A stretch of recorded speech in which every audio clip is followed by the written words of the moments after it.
At COP29, Pakistan joins the global community, united in the critical pursuit of addressing the climate crisis. For years, vulnerable nations like Pakistan have called for a climate finance framework that truly serves their needs. Existing structures fall short, leaving countries exposed to mounting climate impacts. Prime Minister of Pakistan stands united with the global community as he highlighted in his last conference that Pakistan and other climate vulnerable countries demanded the UN mobilize loss and damage fund for disaster hit nations. It is extremely important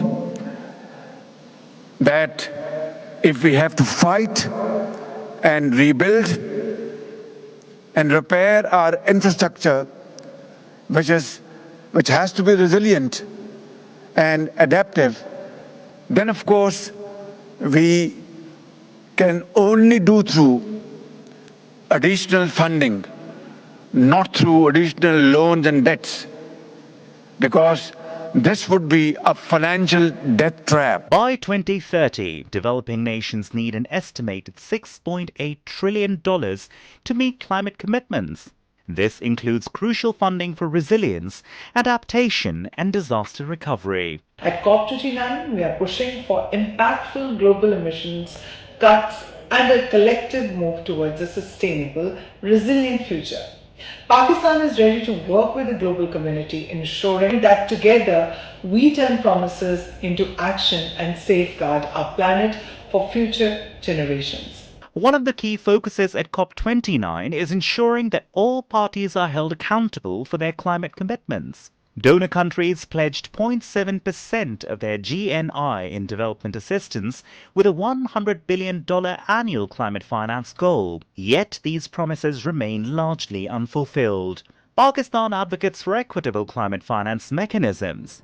The internationally determined contributions framework pushes for tracking unfulfilled pledges and establish more equitable system. Pakistan believes that climate finance should avoid adding to our debt. We're looking for non-debt solutions that can help us achieve our climate goals without putting extra economic pressure. Pakistan is asking for easier access to climate funds so that help can reach to vulnerable nations. We also suggest that development banks to broaden their definitions of vulnerability so that all nations facing climate impacts and economic shocks can access critical resilience funding. Pakistan proposes a periodic review of IDCs, ensuring accountability for climate finance commitments and creating a culture of transparency within the global climate community. In the face of an escalating climate crisis, Pakistan stands firm in its mission to redefine global climate finance, prioritize vulnerable nations, and build a sustainable future for all.